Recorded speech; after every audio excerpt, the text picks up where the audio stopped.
Na križišču Florjanske ulice in Glavnega trga v Sevnici je ena naseljena hiša dlje časa kazila podobo mesta.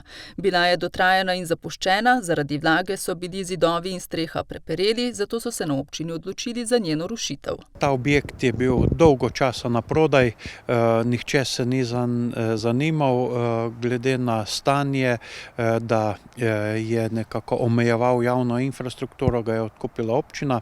V skladu s smernicami in soglasjem Zavoda za varstvo kulturne dediščine smo ga tudi porušili. Na tej razmeroma majhni površini ne bodo gradili. Bolj odprt prostor namreč pomeni večjo preglednost na križišču. Načrtujejo pa ureditev pločnika in zasaditve.